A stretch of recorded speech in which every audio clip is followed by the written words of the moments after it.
The trial of Nnamdi Kanu, leader of the indigenous people of Biafra, has taken a significant turn. Chief Justice of Nigeria, Justice John Tsoho, has reassigned the case. Kanu is facing charges of treasonable felony.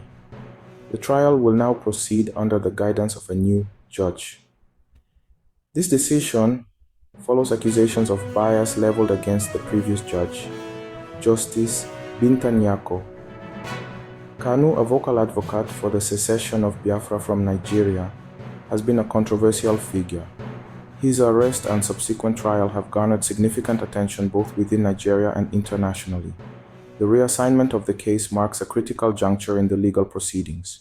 It raises questions about the future direction of the trial and its potential implications for Kanu and the Biafran separatist movement. The charges against Kanu stem from his role in leading IPOB, a group that the Nigerian government has designated as a terrorist organization. Kanu's supporters, however, view him as a political prisoner and a champion for the rights of the IPOB people. They argue that he is being persecuted for his beliefs and his peaceful advocacy for self-determination. This latest development injects a new layer of complexity into an already high-stakes legal battle. The eyes of the world will be watching closely as the trial unfolds under the watch of a new judge. The outcome has the potential to shape the political landscape of Nigeria and the future of the Biafran cause.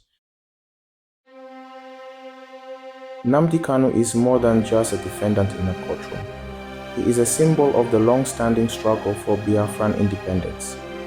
Born in southeastern Nigeria, Kanu rose to prominence as the leader of IPOB. This group advocates for the secession of Biafra, a region that attempted to break away from Nigeria in a bloody civil war from 1967 to 1970.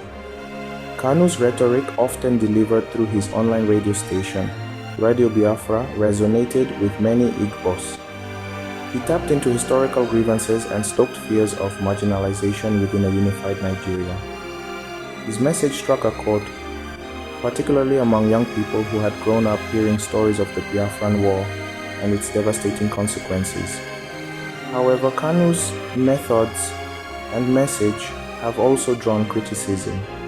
Some accuse him of inciting violence and exacerbating ethnic tensions. The Nigerian government has pointed to clashes between IPOB members and security forces as evidence of the group's dangerous potential. Despite facing treason charges, Kanu remains a potent figurehead for the Biafran movement. His trial is about more than just legal technicalities. It is a referendum on the very idea of Biafran self-determination and the limits of dissent in Nigeria. The reassignment of Nnamdi Kanu's trial comes after a period of mounting pressure on the previous judge, Justice Binta Nyako. Kanu's legal team had accused Nyako of bias, arguing that she was predisposed to rule in favor of the prosecution. They pointed to several instances during the trial where they felt the judge had demonstrated partiality. One of the key criticisms leveled against Justice Nyako was her handling of witness testimonies. Kanu's lawyers argued that she had repeatedly prevented them from calling key witnesses who could have corroborated their client's version of events. They also alleged that the judge had given undue weight to the testimonies of prosecution witnesses, even when those testimonies contained inconsistencies. Furthermore, Kanu's legal team questioned the judge's impartiality in her rulings on several procedural motions. They argued that she consistently sided with the prosecution, denying their requests for adjournments and limiting their ability to present their case effectively. These accusations of bias, whether founded or not, had cast a shadow over the proceedings.